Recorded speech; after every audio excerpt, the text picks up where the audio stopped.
അമ്മച്ചി ഒന്ന് നിൽക്കണേ തേരി ഏക്ക് ലഡ്കി ഇതുവഴി പോകുന്ന ദേഖി മരത്തിന്റെ മതി. അമ്മച്ചി നേപ്പാളിയാണെങ്കിലും എരപ്പാളിയാണല്ലോ. ഈ ഫോറസ്റ്റ് മുഴുവൻ കാടാണല്ലോ.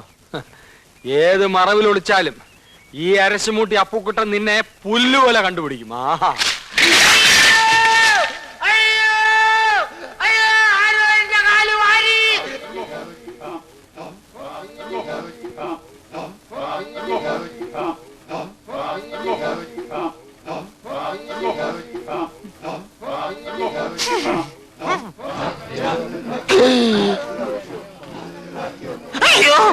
അയ്യോ എല്ലാവരും കൂടി പിച്ച് ചീന്തി തന്നെയല്ലേ? അയ്യോ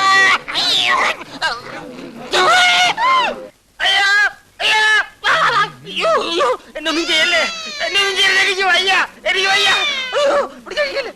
അയ്യോ ഞാൻ പാവമാണ്, എന്നെ വിട്ടേക്ക്. എന്ത് എന്തത് ഏതാ? ഇങ്ങനെയൊക്കെ ചെയ്യേണ്ടി വരുമെന്ന് അറിഞ്ഞിരുന്ന നാട്ടിൽ നിന്ന് ഗോവിന്ദ കുരുക്കളുടെ പഠിച്ചോണ്ട് വരായിരുന്നു. അയാളോട് വെറുതെ ഇരിക്കായിരുന്നു. അയ്യോ കോടാലി വെട്ടല്ലേ, ഞാൻ ചെയ്യണോ? അയ്യോ ചെയ്യാം. പിന്നെ അയ്യോ ഏറ്റവും